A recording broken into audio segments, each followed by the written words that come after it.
অনিয়ন্ত্রিত পর্যটনে ধ্বংসের মুখে দেশের একমাত্র প্রবালদ্বীপ সেন্ট মার্টিন। কেয়াবন ও নারিকেল বাগান উজাড় করে গড়া হয় কয়েকশো কটেজ। সৈকতের প্রবাল দিয়ে সৌন্দর্য বর্ধন করেছে অনেক হোটেল মোটেল। পর্যটনের চাপে দ্বীপে ভাঙন বাড়ছে, বিলুপ্ত হচ্ছে জীববৈচিত্র্য। দ্বীপের 100 প্রজাতির প্রবাল এখন নেমেছে অর্ধেকে। এই দ্বীপটিকে বাঁচাতে পর্যটন নিয়ন্ত্রণ ও সরকারের নির্দেশনা কঠোরভাবে মানতে হবে বলছেন গবেষকরা। তবে জাহাজ পরিচালনা সংস্থার অভিযোগ, তাদের সাথে কথা না বলেই দেওয়া হয়েছে নির্দেশনা।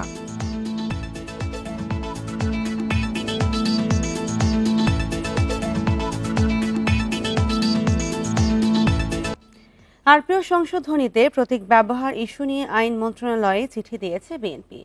দলটির স্থায়ী কমিটির সদস্য সালাউদ্দিন আহমেদ শনিবার রাতে এই কথা জানান। আজ রোববার সকাল প্রধান নির্বাচন কমিশনারের কাছে এই বিষয়ে চিঠি দেবে বিএনপি, জানান তিনি। সালাউদ্দিন আরও বলেন, প্রতীক ব্যবহার সংশোধনীতে বিএনপি কখনোই সম্মতি দেয়নি। গত বৃহস্পতিবার উপদেষ্টা পরিষদের বৈঠকে চূড়ান্ত অনুমোদন পায় গণপ্রতিনিধিত্ব আদেশ সংশোধনের খসড়া। সংশোধিত আরপিওতে নির্বাচনী জোট হলেও প্রার্থীদের নিজ দলের প্রতীকে জাতীয় নির্বাচনের বিধান রাখা হয়েছে। এর আগে আরপিওর 21 ধারায় কোনো নিবন্ধিত দল জোটভুক্ত হলে জোটের যে কোনো দলের প্রতীকে নির্বাচন করার স্বাধীনতা ছিল। বিএনপি এই ধারাটি বহাল রাখার পক্ষে মত দিয়েছিল। নির্বাচন কমিশনের চিঠিটা কাল সকালে নিয়ে যাবে আইনমন্ত্রীকে, আমি আজকে দিয়েছি। কালকে নির্বাচন কমিশনের কাছে, প্রধান নির্বাচন কমিশনের কাছে কালকে নিয়ে যাবে। মহাসচিবের দস্তখত করেছে প্রতীকের বিষয়টাই। আমরা এটা আগেও আমাদের সাথে সরকারের কথা হয়েছিল এবং এই আইন নিয়ে নির্বাচন কমিশনের সাথে কথা হয়েছিল। আমরা কখনো এই বিষয়ে সম্মতি দেই নাই। আর তাছাড়া এইটা ওনারা পাশ করবেন না সেই বিষয়ে আমাদেরকে আশ্বস্ত করা হয়েছিল, আইনমন্ত্রী আশ্বস্ত করেছিলেন। বিতর্কিত উপদেষ্টারা গুরুত্বপূর্ণ দায়িত্বে থাকলে নির্বাচন প্রশ্নবিদ্ধ হবে বলে মন্তব্য করেছেন বিএনপি স্থায়ী কমিটির সদস্য আমির খসরু মাহমুদ চৌধুরী। শনিবার বিকেলে জাতীয় প্রেস ক্লাবে ভাসানী জনশক্তি পার্টির আলোচনা সভায় তিনি এই মন্তব্য করেন।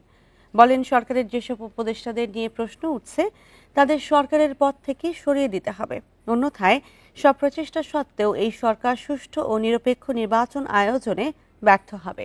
অন্তর্বর্তী সরকারকে তত্ত্বাবধায়ক সরকারের আমলে নির্বাচন আয়োজন করার পরামর্শ দিয়ে তিনি আরও বলেন, একটি গ্রহণযোগ্য নির্বাচনের জন্য আন্দোলন করতে গিয়ে গত 17 বছর বহু মানুষ গুম খুনের শিকার হয়েছে। দেশের রাজনৈতিক সংস্কারের প্রয়োজনীয়তা উল্লেখ করেন বিএনপির এই নেতা। জানান, একটি দল এখনো দাবি আদায় অস্থিরতা তৈরির চেষ্টা করছে, তবে এমন হলে গত 14 মাস এত আলোচনার প্রয়োজন ছিল না। দ্বিমত থাকলেও দেশের স্বার্থে সবাইকে ঐক্যবদ্ধ থাকার পরামর্শ দেন তিনি। অন্তর্বর্তী সরকারের অভ্যন্তরে যারা দেশ পরিচালনা করছেন তাদের ব্যাপারে যদি কোনো প্রশ্ন উঠে, তারা যদি প্রশ্নবিদ্ধ হয়, নির্বাচন প্রশ্নবিদ্ধ হবে। এবার ত্রয়োদশ সংসদ নির্বাচন ঘিরে আমাদের বিশেষ আয়োজন গণতন্ত্রের যাত্রা।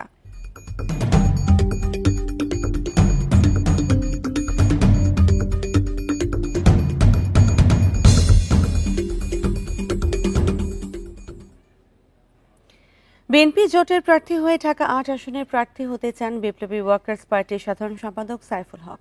এ নিয়ে বিএনপির সঙ্গে আলোচনা অনেকটাই এগিয়েছে বলেও জানান তিনি। তবে ভোট করতে চান প্রত্যেক দলে। তিনি জানান, এই পর্যন্ত 138টি আসনের প্রাথমিক প্রার্থী তালিকা চূড়ান্ত করেছে তার দল। 8 আগস্ট 2022 গণতন্ত্র মঞ্চের আত্মপ্রকাশ। 7 সংগঠনের এই জোটের অন্যতম শরিক বিপ্লবী ওয়ার্কার্স পার্টি। সংসদ নির্বাচনে যাদের দলীয় প্রতীক কোদাল, এই প্রতীকে 2008 ও 2018 সালের নির্বাচনে অংশ নেয় দলটি। স্বৈরাচার পতন আন্দোলনে বিএনপির সঙ্গে যুগপৎ আন্দোলনে সবসময় রাজপথে থাকা দলটি জুলাই আন্দোলনেও ছিল সক্রিয়। ফেব্রুয়ারিতে নির্বাচন সামনে রেখে এরই মধ্যে ভোটের মাঠে বিপ্লবী ওয়ার্কার্স পার্টি চূড়ান্ত করেছে 138টি আসনে প্রাথমিক প্রার্থী তালিকা। গণতন্ত্র মঞ্চগতভাবে আমরা প্রথম যে তালিকাটা প্রকাশ করেছি সেখানে 138 জনের নাম আমরা বলেছি। তবে বিএনপির সঙ্গে যখন আমরা আলোচনা করব বা অন্যান্য দলের সাথে, তখন নিশ্চয়ই তালিকাটা এত দীর্ঘ হবে না। এই প্রথম সংসদ নির্বাচনে অংশ নিতে চান দলের সাধারণ সম্পাদক সাইফুল হক। বিএনপির সঙ্গে সমঝোতা হলে মতিঝিল, শাহবাগ, রমনা, পল্টন, শাহজাহানপুর নিয়ে গঠিত ঢাকা ৮ আসনে প্রার্থী হতে চান তিনি। গণতন্ত্র মঞ্চের যে নির্বাচন প্রার্থীদের তালিকা, সেখানেও আমার নামটা ঢাকা ৮ আসনে গণতন্ত্র মঞ্চের দিক থেকেও ঘোষণা করা হয়েছে। এটা আমাদের বিএনপি সহ যুগপথের সকল শরিকদের, তারাও সবাই মোটামুটি জানেন। এখন বাকিটা নির্ভর করবে গণতন্ত্র মঞ্চ, বিএনপি বা সবার সাথে আলাপ আলোচনা করে তারপরে এটাকে যাওয়ার জন্য। ফলে আমার জন্য প্রার্থী হিসেবে এটা একেবারেই নতুন অভিজ্ঞতা। 2026-এর নির্বাচনের মধ্য দিয়ে দেশ নতুন রাজনীতির পথে হাঁটবে বলে আশা করেন সাইফুল হক। জাতীয় নির্বাচন এবং গণভোটও আশা করি একই দিনে হবে। আমরা একটা এই নির্বাচনের মধ্য দিয়ে বাংলাদেশ তার একটা গণতান্ত্রিক অভিযাত্রার পথে হাঁটতে পারবে। Shahriar Anirban, Independent News, Dhaka. রাজধানীর শাহবাগে হোটেল ইন্টারকন্টিনেন্টাল মোড়ে জাতীয় ছাত্র শক্তির আহ্বায়ক আবু বাকের মজুমদারকে লক্ষ্য করে ককটেল নিক্ষেপ করা হয়েছে। শনিবার রাত 8:30টার দিকে এই ঘটনা ঘটে। রাতেই বাংলা মোটরে বিক্ষোভ মিছিল করেছেন সংগঠনটির নেতাকর্মীরা। বিক্ষোভ শেষে তারা বলেন, জুলাই অভ্যুত্থানের পর থেকে ফ্যাসিস্টরা জুলাই গণঅভ্যুত্থানের সম্মুখ সারির যোদ্ধাদের হত্যার পরিকল্পনা করে আসছে। এই ঘটনায় শাহবাগ থানায় অভিযোগ জানানো হয়েছে উল্লেখ করে তারা বলেন, 24 ঘন্টা অপেক্ষা করা হবে। দ্রুত ব্যবস্থা না নেওয়া হলে দুর্বার আন্দোলন গড়ে তোলার ঘোষণা দেন বিক্ষোভকারীরা। এই ঘটনা জানিয়ে শনিবার রাতেই নিজের ভেরিফাইড ফেসবুক আইডিতে একটি পোস্ট দেন ছাত্র শক্তির এই আহ্বায়ক। তবে এতে তার কোনো ক্ষতি হয়নি বলেও জানান আবু বাকের। এই পোস্টে তিনি আরও বলেন, রাত 8:23 থেকে 24 মিনিটের দিকে ইন্টারকন্টিনেন্টাল মোড়ে তার বাইকের সামনে ককটেল মারা হয়। বলেন, রাজনৈতিক কারণে অভ্যন্তরীণ এবং বাইরের অনেকের শত্রু হয়েছেন। তাদের বিরুদ্ধে প্রশাসন এবং ইন্টারিম কোনো ব্যবস্থা নিতে পুরোপুরি ব্যর্থ হয়েছে। আমরা ইন্টারিম এবং প্রশাসনের কাছে এর জবাব চাই। আমরা চাই দ্রুত করে যারা এই হামলার সাথে জড়িত তাদেরকে গ্রেপ্তার করা হোক। 24 ঘন্টার মধ্যে সিসিটিভি ফুটেজ চিহ্নিত করে কোনো ব্যবস্থা না নেওয়া হয়, আমরা দুর্বার আন্দোলন গড়ে তুলব। জুলাই গণঅভ্যুত্থানের মধ্য দিয়ে দেশ বিচার বহির্ভূত হত্যাকাণ্ড থেকে বের হতে পেরেছে বলে মন্তব্য করেছেন গৃহায়ন ও গণপূর্ত উপদেষ্টা আদিলুর রহমান খান। বলেন, পুরো দেশকে গুম করেছিল ফ্যাসিবাদী শাসকরা। এ সময় গুম খুনে জড়িত সেনা কর্মকর্তাদের বিশেষ সুবিধা দেওয়া হচ্ছে বলে অভিযোগ করেন ডাকসুর ভিপি সাদিক কায়েম। শনিবার রাজধানীতে মীর মোহাম্মদ বিন কাসেমের বইয়ের মোড়ক উন্মোচন অনুষ্ঠানে এসব কথা বলেন তারা। গুমের শিকার হয়ে 8 বছর বন্দী থাকা বিভীষিকাময় দিনের স্মৃতি নিজের লেখা বইতে তুলে ধরেছেন মীর আহমেদ বিন কাসেম। শনিবার ঢাকা বিশ্ববিদ্যালয়ের একটি হলে আয়োজন করা হয় আয়নাঘরের সাক্ষী গুম জীবনের 8 বছর বইয়ের মোড়ক উন্মোচন অনুষ্ঠানের। গুম খুনের সাথে জড়িত শীর্ষ সেনা কর্মকর্তাদের বিশেষ সুবিধা দেওয়া হচ্ছে বলে অভিযোগ তোলেন ভিপি সাদিক কায়েম। এই জন্য অন্তর্বর্তী সরকারের সমালোচনা করেন তিনি। এই কিলার জেনারেলদেরকে তাদেরকে এসি প্রিজন বের করে নিয়ে আসা হচ্ছে, তাদেরকে যেখানে রাখা হচ্ছে সেখানে তাদেরকে এসির ব্যবস্থা করা হচ্ছে। এটা পুরো জাতির জন্য লজ্জা। জুলাই বিপ্লব পরবর্তী আমরা এই ধরনের এই খুনি জেনারেলদের এই অবস্থা আমরা দেখতে চাই না। এই সময় গৃহায়ন ও গণপূর্ত উপদেষ্টা আদিলুর রহমান খান বলেন, আগামীতে দেশ চলবে জুলাই সনদের ভিত্তিতে।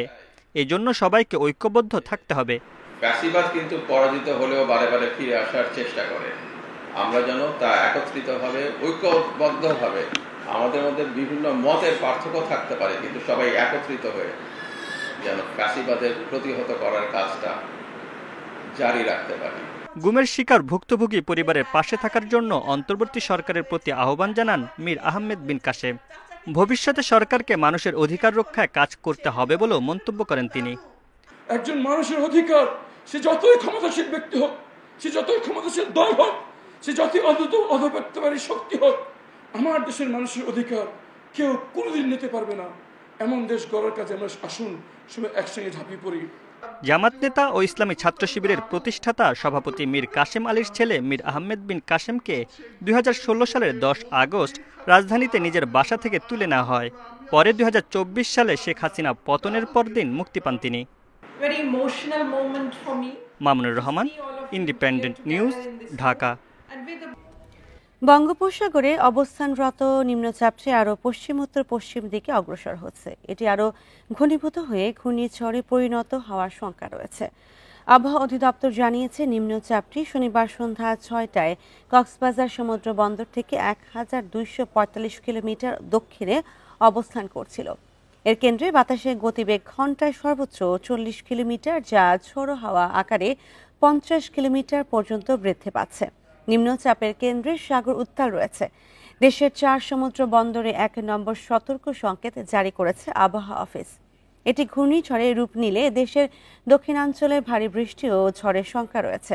এছাড়া পরবর্তী নির্দেশনা না দেওয়া পর্যন্ত সব মাছ ধরার নৌকা ও ট্রলারকে উপকূলের কাছাকাছি চলাচল করতে বলা হয়েছে।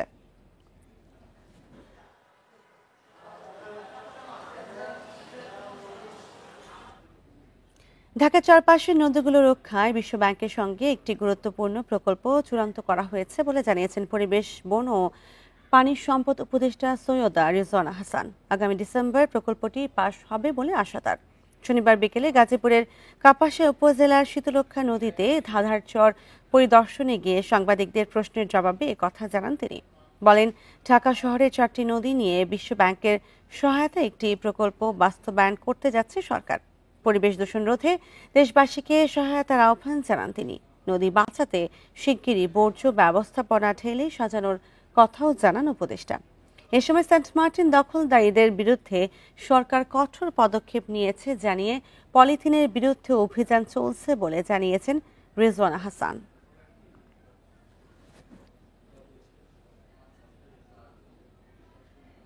আমি ঢাকা শহরের 4টা নদী নিয়ে বিশ্ব ব্যাংকের সাথে কথা বলে যে প্রকল্পটা চূড়ান্ত করে ফেলেছি, আশা করি ইনশাআল্লাহ ডিসেম্বরে পাস হয়ে যাবে।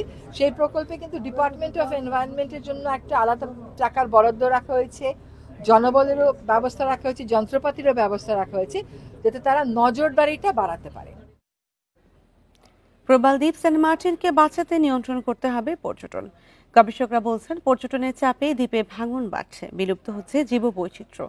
তাই দেশের একমাত্র প্রবাল দ্বীপ রক্ষায় সরকারি নির্দেশনা কঠোরভাবে মানা জরুরি। আর জাহাজ পরিচালনা সংস্থার দাবি, তাদের সাথে কথা না বলেই দেওয়া হয়েছে নির্দেশনা। থাইল্যান্ডের কোরাল আইল্যান্ড প্রবাল দ্বীপটি পর্যটকদের কাছে জনপ্রিয়। সেখানে নিয়ন্ত্রিত পর্যটনের ফলে দ্বীপের প্রবাল সহ জীববৈচিত্র্য বেশ সুস্থ আছে। কিন্তু বাংলাদেশের প্রবাল দ্বীপ সেন্ট মার্টিনের চিত্র ভিন্ন। করোনার সময় সৈকতে প্রবাল দিয়ে সৌন্দর্য বর্ধন করে হোটেল মোটেলগুলো। কেয়া বন ও নারিকেল বাগান উজাড় করে গড়া হয়েছে কয়েকশো কটেজ। পরিবেশ সংরক্ষিত এলাকায় এমন অনিয়ন্ত্রিত পর্যটনে ধ্বংসের মুখে সেন্ট মার্টিনের জীববৈচিত্র্য। রাতের বেলা আলো জ্বালায়, সেখানে গান বাজনা হয়, সাউন্ড আসে, এসব কারণে কিন্তু কচ্ছপ আসা কমে গিয়েছে। সেন্ট মার্টিনের অনেক দিকে কিন্তু এখন ভাঙন শুরু হয়েছে এই প্রবালকে ভেঙে, প্রবালকে সংগ্রহ করার কারণে, প্রবাল তুলে ফেলার কারণে। তো এই জন্য এইটাকে কঠোরভাবে আমাদেরকে নিষিদ্ধ করতে হবে। দ্বীপটি বাঁচাতে পর্যটনে বেশ কিছু নির্দেশনা দিয়েছে সরকার। কেবল ডিসেম্বর জানুয়ারিতে দ্বীপে রাত্রি যাপন করতে পারবে পর্যটকরা। তবে এ বিষয়ে দ্বিমত সি ক্রুজ পরিচালনাকারী সংস্থার। এখানে অলরেডি তো ওনারা সংকুচিত করে ফেলছে, 2000 লোকের যে যাতায়াত এখানেই তো সংকুচিত করে ফেলছে। আর যে সত্রগুলো দিছে এটা বাস্তব অর্থে কতটুকু কার্যকর করতে পারবে এটা আমি আদৌ বোধগম্য না। ট্যুরিজমের জন্য সম্পূর্ণ সাংঘর্ষিক, তবে এটা ভিন্নভাবে এই শর্তগুলা বাস্তবায়ন করা যাইতো যদি আমাদের সাথে বসে যদি সিদ্ধান্ত নিত। পর্যটন মৌসুমে দ্বীপ জুড়ে সার্বক্ষণিক নজরদারি প্রয়োজন, তাই স্বেচ্ছাসেবী নিয়োগ দেওয়া জরুরি। দিয়ে পরিবেশ অধিদপ্তর থেকে এখানে গার্ড নিয়োগ করতে হবে। টোটাল সেন্ট মার্টিনে কয়জন, আমরা যদি 5-7 জন বা 10 জন গার্ডও রাখি, এটা কিন্তু সরকারের জন্য বড় বিষয় না। কিন্তু তার বিপরীতে আমরা কিন্তু জীববৈচিত্র্যের একটি ভালো উন্নতি দেখতে পাবো। স্বচ্ছ নীল পানির নিচে বর্ণিল মাছ আর বিস্তীর্ণ প্রবাল প্রাচীরই সেন্ট মার্টিনের বৈশিষ্ট্য। এখানে একসময় 100 প্রজাতির প্রবাল থাকলেও এখন নেমেছে অর্ধেকে। Shahriar Anirban, Independent News, Dhaka. 22 দিনের নিষেধাজ্ঞা শেষে মধ্যরাত থেকে মাছ শিকারে নদীর সাগরে নেমেছেন জেলেরা। সকাল থেকে মাছ ঘাটগুলোতে বেড়েছে ব্যস্ততা। দীর্ঘদিন বন্ধ থাকার পর ইলিশ সহ অন্যান্য মাছ প্রচুর পরিমাণে ধরার আশা করছেন জেলেরা। এদিকে অভিযানের কারণে মা ইলিশ অবাধে ডিম ছাড়তে পারায় ইলিশের উৎপাদন অনেক বাড়বে বলে জানাচ্ছে মৎস্য বিভাগ। মা ইলিশ রক্ষায় গত 4 অক্টোবর থেকে নদীর সাগরে 22 দিনের জন্য ইলিশ ধরা, বিক্রি, পরিবহনের নিষেধাজ্ঞা দেয় মৎস্য অধিদপ্তর।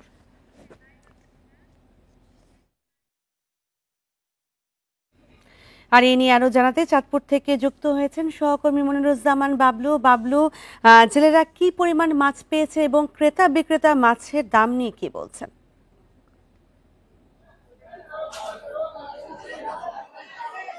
আমি এই মুহূর্তে রয়েছি চাঁদপুর বড় স্টেশন মাছঘাটে। এখানে সকাল থেকেই জমজমাট হয়ে উঠছে, সরগম হয়ে উঠেছে এই চাঁদপুর মৎস্য বণিক সমিতির যে মাছঘাট রয়েছে বড় স্টেশন।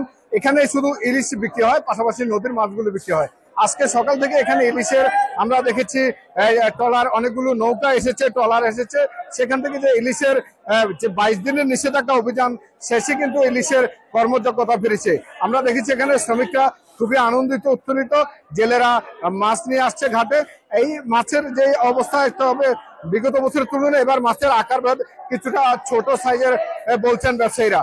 মাছের দাম আমরা নিষেধাজ্ঞার আগে যেমনটি দেখেছিলাম ঠিক তেমনটি কিন্তু এখনো মাছের দাম রয়েছে, এখনো শিথিল রয়েছে। তবে নতুন ভাবে যদি আরো 4-5 দিন পর ট্রলারে করে যারা সাগরে গেছেন জেলেরা, তারা যদি এখানে ফিরে আসেন তাহলে কিন্তু এই মাছের সরবরাহ বাড়বে, তখন দাম আরো কিছুটা হ্রাস পাবে বলে জানাচ্ছেন। এই মুহূর্তে কিন্তু আজকে চাঁদপুরের বড় স্টেশন মাছঘাটে 1 কেজির উপরে 2500 থেকে 2600 টাকা এবং 2600 টাকা বিক্রি হচ্ছে। এছাড়া 1 কেজির নিচে যেগুলো রয়েছে সেগুলো 2100 থেকে 2200 টাকা, 1800 টাকা এবং সর্বনিম্ন ছোট সাইজের মাছগুলো রয়েছে 700 থেকে 800 টাকা দামে রয়েছে।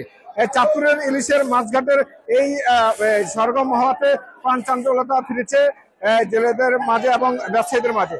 আমরা দেখেছি মৎস্য অভিযানে চাঁদপুরের যে প্রশাসন, তারা বলছেন এবারের অভিযান তাদের সফল হয়েছে। তারা বিগত বছরের তুলনায় এবার প্রতারণা চালিয়েছেন এবং সেখানে তারপরে অসাধু জেলে চক্র মাছ ধরেছে, তাদেরকে জেলে মামলা দেওয়া হয়েছে, অভিযানে তাদের জাল পুড়ে দেওয়া হয়েছে এবং তাদের ইলিশ জব্দ করা হয়েছে, নৌকা জব্দ করা হয়েছে। এভাবে কিন্তু জেলেদেরকে সচেতনতা করে কিন্তু এবার অভিযান সফল হয়েছে। ধন্যবাদ আপনাকে। চাঁদপুরের মাছের হাট থেকে জানাচ্ছিলেন সহকর্মী মনিরুজ্জামান বাবলু। বিএনপি ক্ষমতায় গেলে প্রাথমিক পর্যায়ে ধর্ম ও নৈতিকতা বিষয়ে পদ সৃষ্টি করে শিক্ষক নিয়োগ দেবে বলে জানিয়েছেন দলের স্থায়ী কমিটির সদস্য সালাউদ্দিন আহমেদ। শিক্ষা ব্যবস্থায় প্রাসঙ্গিকতা ও মূল্যবোধ ফিরিয়ে আনার কথা জানায় জামায়াত ইসলামী ও এনসিপি। শনিবার দুপুরে রাজধানীর ওসমানী স্মৃতি মিলনায়তনে এক সেমিনারে এমন প্রতিশ্রুতি দেয় দলগুলো। প্রাথমিক বিদ্যালয়ে ধর্মীয় শিক্ষক নিয়োগ ও মূল্যবোধ পরিপন্থী সিদ্ধান্ত বাতিলের দাবিতে শনিবার রাজধানীর ওসমানী স্মৃতি মিলনায়তনে সেমিনার আয়োজন করে জাতীয় মূল্যবোধ সংরক্ষণ পরিষদ।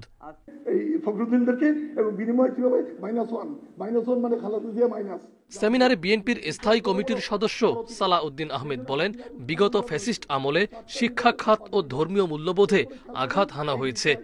ধর্ম ও নৈতিকতা শিক্ষার জন্য প্রাথমিক পর্যায়ে পদ সৃজন করে সেখানে নিয়োগের ব্যবস্থা করব ইনশাআল্লাহ।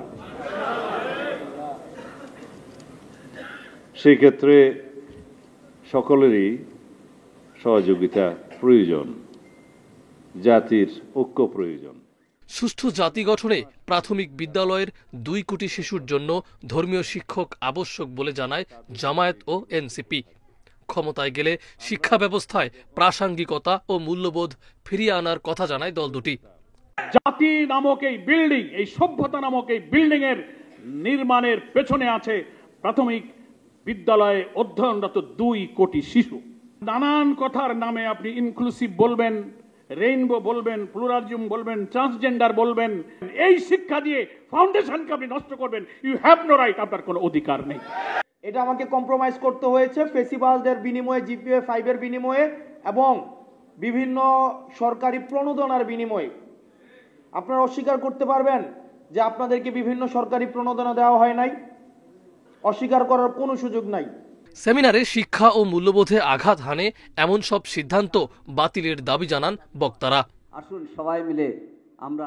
মাহফুজুর রহমান মিলন, ইন্ডিপেন্ডেন্ট নিউজ, ঢাকা। চট্টগ্রামের রাউজানে দুর্বৃত্তের গুলিতে যুবদল কর্মী আলমগীর আলম নিহত হয়েছেন। শনিবার বিকেলে পৌরসভার চারা বটতলা এলাকায় এই ঘটনা ঘটে। পুলিশ জানিয়েছে, সিএনজি অটো রিকশা নিয়ে একদল দুর্বৃত্ত ওই এলাকায় গিয়ে আলমগীরকে গুলি করে পালিয়েছে। ঘটনাস্থলেই তার মৃত্যু হয়। এই ঘটনায় জড়িতদের গ্রেপ্তারে অভিযান চলছে বলে জানিয়েছে পুলিশ। এদিকে নিহত আলমগীর যুবদলের কর্মী বলে দাবি করে সামাজিক যোগাযোগ মাধ্যমে পোস্ট দিয়েছে রাউজান উপজেলা বিএনপি। গেল বছরের 5 আগস্টের পর থেকে রাউজানে অন্তত 15টি হত্যাকাণ্ড ঘটেছে। এসব ঘটনার বেশিরভাগই রাজনৈতিক। জমি বরাদ্দ থাকলেও 3 দশকে নীলফামারীর ডোমারে হয়নি স্থায়ী বাস টার্মিনাল। যেখানে সেখানে বাস রাখার পৌর এলাকায় বাড়ছে যানজট, ভোগান্তি বাড়ছে যাত্রীদের।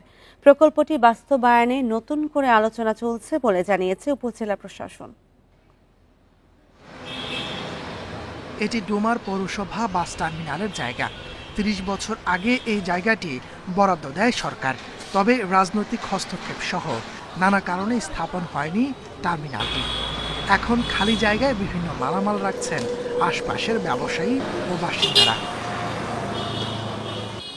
পৌর এলাকায় স্থায়ী টার্মিনাল না থাকায় সড়কের পাশেই রাখা হয় বাস। যাত্রী উঠানামা চলছে যেখানে সেখানে, এতে সড়কে যানজট লেগেই থাকে। এই জায়গার লোকে তো ডিস্টার্ব দিতে ভাই, এই নেতা টেতা হাবি জাবি এগুলো তো ডিস্টার্ব দিচ্ছে। বাসগুলো দাঁড়ায়, তার ডান পাশ দিয়ে হচ্ছে নীলফামারী রোড, এখানে পরপর 2টা মোড়, যার কারণে কিন্তু এখানে দুর্ঘটনা হওয়ার পসিবিলিটি অনেক বেশি।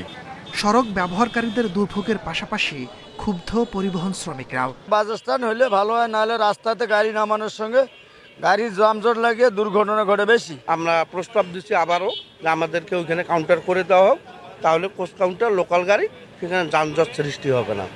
উপজেলা নির্বাহী কর্মকর্তা বলছেন, প্রকল্পটি নিয়ে নতুন করে আলোচনা শুরু হয়েছে, দ্রুতই বাস্তবায়নের আশ্বাস তার। যারা এটার সাথে রিলেটেড আছে তাদের সাথে কালকে আলোচনা করব যে কিভাবে সমস্যার সমাধান করা যায়। বাস টার্মিনালটাতে কিভাবে বাস যে মালিকরা আছে তারা যেন বাস টার্মিনালে আসে, সেটা আমাদের একটা বিষয় উপস্থাপন থাকবে। ডোমার থেকে বিভিন্ন রুটে প্রতিদিন 2500 যাত্রী চলাচল করে। বাস রয়েছে 45 থেকে 50টি। Independent News. নওগাঁ ও জয়পুরহাটে রূপা আমন ধান কাটা ও মারের আগ মুহূর্তে রোগবালাই এবং পোকা মাকড়ের আক্রমণে দিশেহারা কৃষক। কীটনাশক ব্যবহার করেও দমন করা যাচ্ছে না রোগবালাই পোকামাকড়। ফলে এবছর রূপা আমনের উৎপাদন কিছুটা কম হতে পারে বলে শঙ্কা চাষিদের।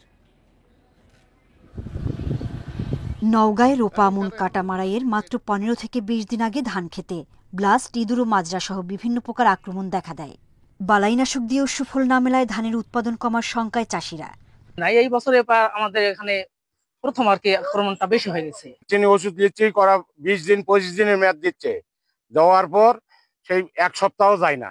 রোগবালাই ও পোকামাকড় থেকে ফসল রক্ষায় কৃষকদের পাশে থাকার কথা জানিয়েছেন কৃষি কর্মকর্তারা। কারেন্ট পোকার জন্য একদম গোড়াতে যে পোকাগুলো থাকে সেগুলোকে নিশ্চিত করে দমন করার জন্য সেখানে স্প্রে করার ব্যবস্থা করছি। ময়মনসিংহে ফসলের মাঠে কিছুদিন পরই শুরু হওয়ার কথা আমন ধান কাটা, কিন্তু এরই মধ্যে ধানে মাজরা ও কারেন্ট পোকার আক্রমণ দেখা দিয়েছে। ধার দেনা করে আমন লাগিয়ে দিশেহারা কৃষক। বীজ দেওয়া মানতেছে না, অতিরিক্ত বীজ দিয়ে 3-4 বার বীজ দেওয়া বীজ মানতেছে না। জয়পুরহাটে পচন ও পোকার আক্রমণ থেকে ধান ক্ষেত রক্ষার আপ্রাণ চেষ্টা করছেন কৃষকরা।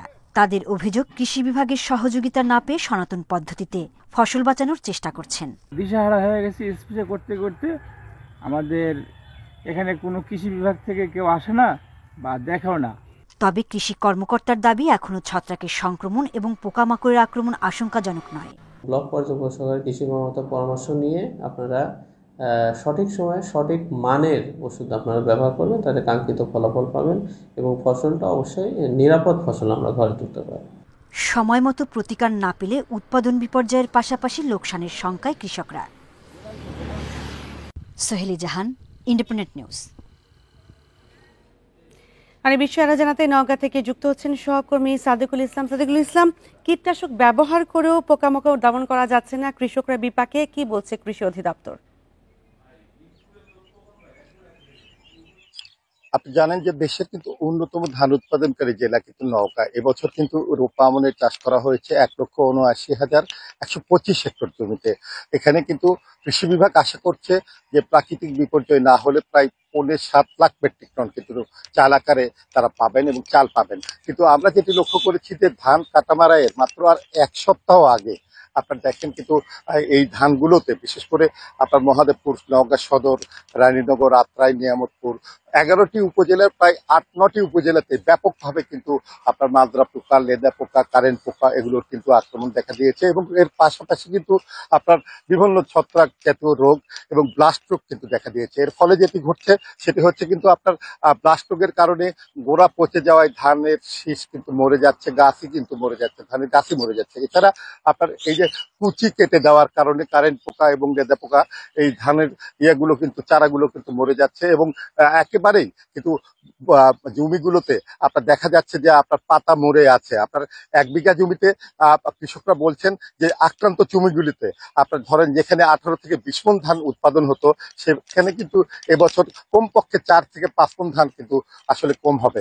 এ ব্যাপারে কৃষকরা যেটি অভিযোগ করছেন যে তারা মানে প্রতিনিয়ত অর্থাৎ মাসের মধ্যে 3 থেকে 4 বারও আপনার স্প্রে আপনার করছেন ধানে বিভিন্ন কীটনাশকের, কিন্তু আসলে কোনো ফলাফল কিন্তু তারা পাচ্ছেন না। তারা যেটি বলছেন যে আসলে আমরা কৃষি বিভাগের যে পরামর্শটি পাওয়ার কথা সেটি কিন্তু সময় মতো পাইনি। এখন শেষ মুহূর্তে কৃষকদের কাছে কৃষি বিভাগের লোকজন আসলেও এখন কিন্তু স্প্রে করে বা ছত্রনাশক দিয়েও কিন্তু খুব একটা ফলাফল আসছে না। তারা যেটি বলছেন যে আসলে কৃষি বিভাগের আগে থেকেই কিন্তু এই ধরনের মানে কৃষকের পাশে দাঁড়ানো এবং তাদের কিন্তু ফসল রক্ষায় যে কি করণীয় সেই উদ্যোগ নেওয়াটা কিন্তু উচিত ছিল, কিন্তু সেভাবে কিন্তু কৃষি বিভাগের লোকজন কিন্তু কৃষকদের পাশে দাঁড়ায়নি। আর কিন্তু তো আপনাকে জানাবো যে আপনি জানেন যে আপনি এবছর আপনার কৃষকরা যেটি বলছেন যে আসলে আবহাওয়াজনিত কারণে আসলে প্রথম দিকে ছিল খরা এবং পরের দিকে কিন্তু একের পর এক বৃষ্টির কারণে আসলে এই পোকামাকড় রোগবালাইয়ের উৎপাত হয়েছে এবং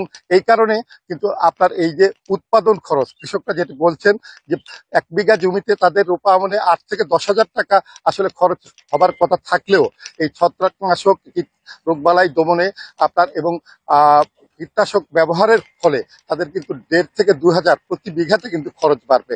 আর এই কারণে যদি আপনার ধানের দাম তারা মানে উপযুক্ত মূল্য না পান সেক্ষেত্রে কিন্তু তারা ক্ষতির সম্মুখীন হবেন। এই ছিল আমার কাছে মোটামুটি নওগাঁর এই যে আপনার রোপা আমন ধামনে রোগবালাইয়ের আক্রমণ প্রসঙ্গে। নওগাঁ থেকে জানাচ্ছিলেন সহকর্মী সাদিকুল ইসলাম। অমর 21শে বইমেলা ফেব্রুয়ারির মাসে আয়োজনের দাবি জানিয়েছে গণতান্ত্রিক সাংস্কৃতিক ঐক্য। শনিবার বিকেলে বাংলাদেশ শিল্পকলা একাডেমিতে এক মতবিনিময় সভায় এই দাবি জানায় তারা। মতবিনিময় সভায় অংশ নেন এ সময় লেখক, প্রকাশক ছাড়াও উদীচী ও বিভিন্ন সামাজিক সাংস্কৃতিক সংগঠন। অন্তর্বর্তী সরকারের সমালোচনা করে বক্তারা জানান, বর্তমান সরকার বাণিজ্য মেলা নিরাপত্তা দিতে পারলেও বই মেলায় নিরাপত্তার সংকট বলে অজুহাত দিচ্ছে। বইমেলা অসাম্প্রদায়িক একটি উৎসব উল্লেখ করে তারা বলেন, একটি মহল ষড়যন্ত্রের মাধ্যমে ফেব্রুয়ারি মাস যাতে বইমেলা না হয় সেই অপচেষ্টা করছে। রাজধানীর শিল্পাঞ্চলে তীব্র গ্যাস সংকট। অন্যদিকে দ্বীপ জেলা ভোলা থেকে আনা সম্ভব প্রায় 100 মিলিয়ন ঘনফুট। শিগগিরই 5 কূপ খননে বাড়তে পারে আরও গ্যাসের সক্ষমতা। ভোলার এই গ্যাস দ্রুত ঢাকায় আনতে এলএনজিতে রূপান্তরের চেষ্টা করছে পেট্রোবাংলা। সংস্থাটি বলছে, এই এলাকায় কমপক্ষে 2 TCF মজুদ নিশ্চিত হলে গ্যাস পাইপলাইন স্থাপনে জোর দেওয়া হবে। দ্বীপ জেলা ভোলায় খনন হওয়া 9 গ্যাসকূপের 5টির দৈনিক উৎপাদন ক্ষমতা 130 মিলিয়ন ঘনফুট। বাকিগুলোও দ্রুত উৎপাদনে আনা সম্ভব। এতে সক্ষমতা দাঁড়াবে 200 মিলিয়ন ঘনফুটে। কিন্তু স্থানীয় বিদ্যুৎ কেন্দ্র, আবাসিক ও শিল্পে চাহিদা 70 থেকে 75 মিলিয়ন ঘনফুট। অন্যদিকে ঢাকা অঞ্চলের শিল্পে গ্যাস সংকট প্রকট। এমন বাস্তবতায় পেট্রোবাংলা ভোলার গ্যাস ব্যবহার বাড়াতে বহুমুখী পরিকল্পনা করছে, যার মধ্যে আছে ভোলায় শিল্পায়ন উৎসাহিত করা, এলএনজি আকারে গ্যাস ঢাকায় এনে জাতীয় গ্রিডে দেয়া, ভোলা বরিশাল ঢাকা ও বরিশাল খুলনা পাইপলাইনের সম্ভাব্যতা যাচাই, পাশাপাশি চরফ্যাশন এলাকায় 3D সিসমিক জরিপও চালাবে পেট্রোবাংলা। লিকুইফিকেশন, তারপর ট্রান্সপোর্ট, তারপর হলো আবার রিগ্যাসিফিকেশন, এই যে সিস্টেমটা হাতে নেওয়া হচ্ছে, এটার ব্যাপারে চূড়ান্ত সিদ্ধান্ত এখনো হয় নাই। এখানে একটা অনুসন্ধান কূপ আছে, সে অনুসন্ধান কূপটা আমরা সবার আগে করছি। সেটার গ্যাস প্রাপ্তির উপরে আমাদের এই গ্যাস পাইপলাইনটা করার ডিসিশনটা নির্ভর করছে। টোটাল গ্যাস যদি আমাদের 2 TCF হয় তাহলে আমরা এই পাইপলাইনের দিকে আগাবো। পেট্রোবাংলা বলছে, এলএনজিতে ভোলার প্রতি ইউনিট গ্যাসের দাম হতে পারে 50 টাকা। কিন্তু শিল্প মালিকরা 40 টাকার বেশি দিতে আগ্রহী নয়। জ্বালানি সংকট দূর করতে দ্রুত স্থল ও বঙ্গোপসাগরে গ্যাস অনুসন্ধানের তাগিদ দিচ্ছেন গবেষকরা। সেই সঙ্গে ভোলার গ্যাস গ্রিডে যুক্ত করতে পাইপলাইন স্থাপনেও জোর দিচ্ছেন তারা। আমাদের কাছে মনে হয় যে এলএনজির মতো শর্ট টার্ম উদ্যোগ নিয়ে এটাকে দীর্ঘমেয়াদী সমাধান হিসেবে না দেখে যদি পাইপলাইন করা যায় এবং তার মাধ্যমে যদি স্বল্প ব্যয়ে গ্যাস ন্যাশনাল গ্রিডে যুক্ত করা যায়, সেটি আমাদের কাছে মনে হয় যে সেটি বেশি গ্রহণযোগ্য হবে। এবং পরবর্তীকালে যদি অন্যান্য গ্যাসকূপ খনন থেকেও যদি গ্যাস পাওয়া যায়, সুতরাং এই পাইপলাইন দিয়ে তখন অন্যান্য জায়গাগুলোকেও সংযুক্ত করার সুযোগ তৈরি হবে।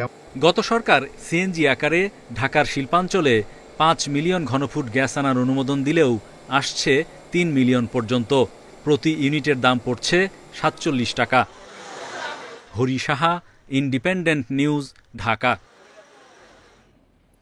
প্রাণঘাতী জেনেটিক রোগ সিস্টিক ফাইব্রোসিসের চিকিৎসায় নতুন দিগন্ত উন্মোচন করল বেক্সিমকো ফার্মা। মার্কিন প্রতিষ্ঠান ভার্টেক্স ফার্মাসিউটিক্যালস উদ্ভাবিত ট্রিকাফোটার রোগের চিকিৎসা একটি যুগান্তকারী ওষুধ। এটি 2026 সালের এপ্রিল থেকে সরবরাহ করা যাবে বলে জানা গেছে। ওষুধটি রোগীর আয়ু ও জীবনমান উল্লেখযোগ্যভাবে বাড়াতে সহায়ক। তবে এই ওষুধের দাম অত্যন্ত বেশি হওয়ায় বিশ্বের খুব বেশি রোগী এর চিকিৎসা খরচ বহন করতে পারে না। বেক্সিমকো ফার্মার উৎপাদিত ট্রিকাফোটার জেনেরিক কপি ট্রিকো রোগীদের হাতে পৌঁছে দিতে কমিউনিটি পরিচালিত বায়ার্স ক্লাব চালু করা হয়েছে। বৃহস্পতিবার যুক্তরাষ্ট্রের সিয়াটলে অনুষ্ঠিত north American cystic fibrosis conference বিষয়টি আনুষ্ঠানিক ঘোষণা করা হয়।